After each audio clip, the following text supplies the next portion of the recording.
はい、どうもこんにちは。ロイヤルブルーコーヒーのバリスタ豊です。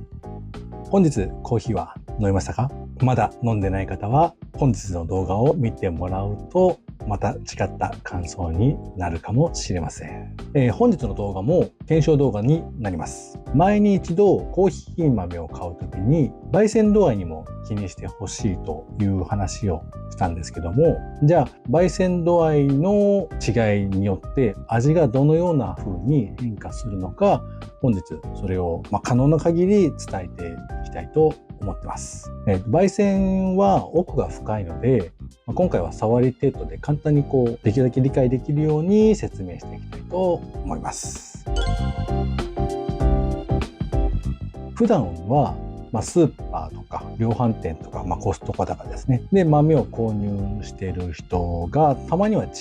コーヒーを買おうと思った時に、ぜひ見てほしいような動画ですね。ちょっとこだわりの感じるおしゃれなカフェに行った時、そういったところって、豆が基本的にシングルオリジンで焙煎度合いが書いてると思うんですね。で、実際に飲んでみないとその焙煎度合いってじゃあ何が違うんですかとかいまいちピンとこないと思うんですよ。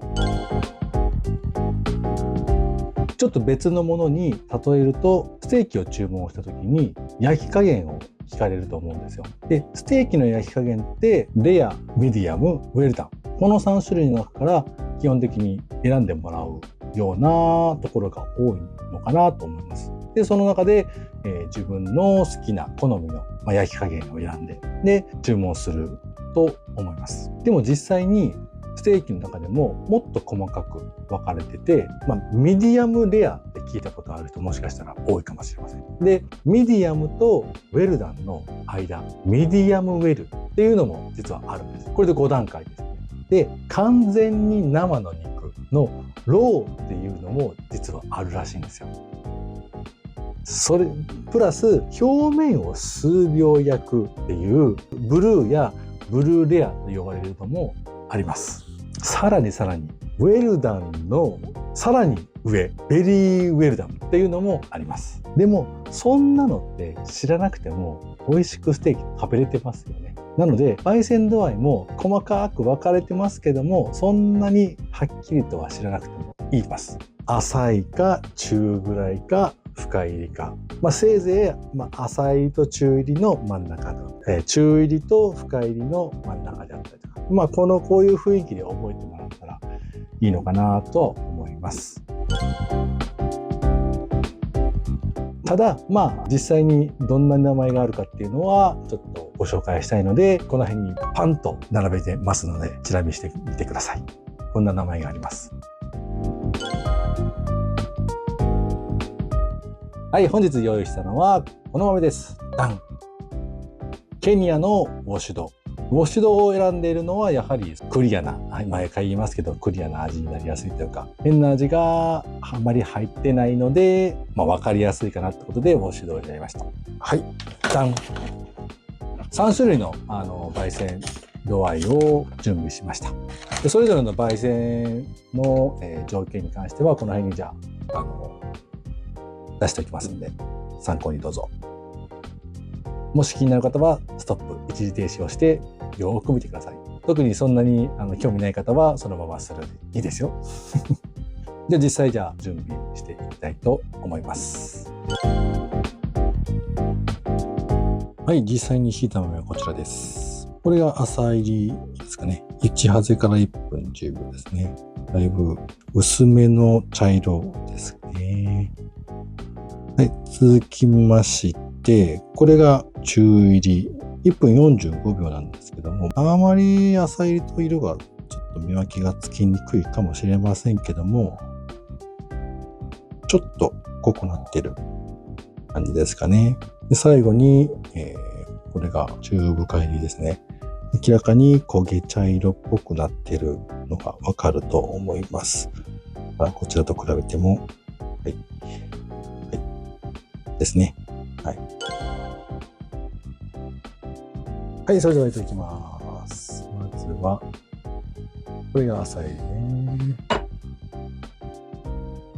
これが中入りね。どうかね。はい。はい、じゃあ入れていきます。まずはみなしの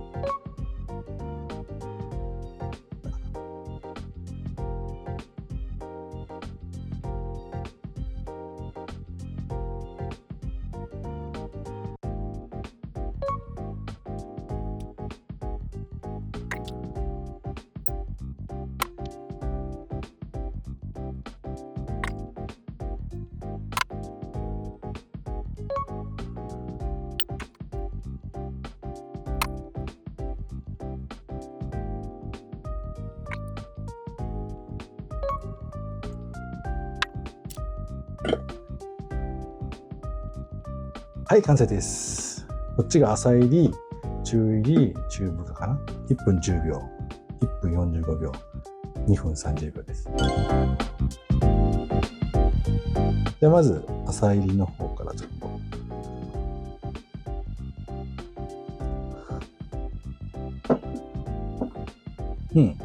ものすごくその柑橘系の酸味が全面的に出てるような感じ。喉越しがすっきりというか、こうスッと喉に通っていくような感覚です。初めのこう酸味がブワッと際立ってきて、喉越しはスッといくんだけども、余韻というかが後味として少しちゃんと残るみたいな感じですかね。はい。続いて中かな。なるほど。しっかりと中入りっぽくなってる。色は確かにそんなに変わらない感じなんですけども、酸味がしっかりと抑えられてて、ちょっと苦味もこう入ってるような、ちょっとバランスの取れた感じです。本当にバランスの取れてる感じ。でも普段レギュラーコーヒーを飲まれている方からしてみると、ちょっと物足りないであったりとか、酸味が感じる場合もあるので、ちゃんとこうすっきりと飲める感覚としっかりとした味のこう本当に中間な感じです。はい、はい、次は明らかに色がちょっと濃いめの中深いですね。なるほど。ケニアの中深きはあんまり飲んだことはなかったけども、中深にすると酸味の雰囲気が変わるというか、柑橘系の酸味じゃなくなる。で、酸味っぽくないというか、深入りになるにつれて、よくコクというふうな表現をされるんですけども、コクって定義がなくて、複雑な味というか、形容できないようないろんな味がコクっていうふうに形容されてるんですけども、僕個人的な深入りの表現っていうのが、その舌に残る感覚。赤ワインで言うとなんかボディっていう言い方するんですけども、コーヒーももちろんボディっていう言い方もするんですけども、それが強くなる口当たりの話なんですけど、で中深入りなんでまだバランスの取れてるような感じ。苦味が全面的に出てるというよりかは、まだバランスが取れてて、ちょっとこう苦味バランスがちょっとこう強めのテイストになってます。でもケニアのウォッシュドって基本的に飲みやすいというか、あまりこうすごくこう口の中に残るような感覚ではないですね。僕の好みがどれって言われたら浅入りになっちゃうんですけど、中深入り飲んだ後の浅入りを飲むとものすごくレモンのような味、もう口に入れた瞬間からもうジュワッとジューシーなレモン汁のバッっていう感覚がきました。面白いな。いや、これ面白いですね。もしよかったらこれ飲み比べしてみませんか？はい、それではまとめをちょっとしていきたいと思います。すべての豆に適用するかって言われたらそうではないかもしれませんけども、ある程度の傾向を説明させてもらうと、浅入りになるにつれて軽めのテイスト、飲みやすい、スッと飲めるような感覚になりやすいっていうのと、どうしてもやっぱり酸味出てきます。で、その酸味も種類がいろいろあるんで、どのような酸味っていうのはその豆次第なんですけども、どうしても酸味っていうのは出てきます。で、苦味成分というか苦味はあまり感じれない感じですね。次に中深い深入りになるにつれて舌に残るような口当たりっていうんですかねが多くなる。もちろん苦味が強くなります。そして中入りっていうのはそのバランス、酸味も残しつつ苦味もバランスよくうまい具合なバランスが取れた一杯になると思います。もう一度言いますけども、深入りに飲み慣れている、レギュラーコーヒーであったりとかスターバックスとか、コンビニコーヒーとか結構深入り寄りだと思うんでに飲み慣れている方はバランスの取れたやつでも浅入り寄りに感じてしまう場合があるので、そういった人はまずは中深入りぐらいからチャレンジしてみると、普段飲んでるやつよりちょっとバランスの取れたような雰囲気になるかもしれませんね。はい、本日もご視聴ありがとうございます。ロイヤルブルーコーヒーではこういった様々な焙煎度合いを選べる焙煎度合いの豆を販売しておりますので、もしよかったら概要欄にリンクを貼っておりますので、見に来るだけでも見に来てください。もしこの動画が参考になったり楽しんでいただけたら、ぜひいいねボタンを押していただけるとすごく励みになります。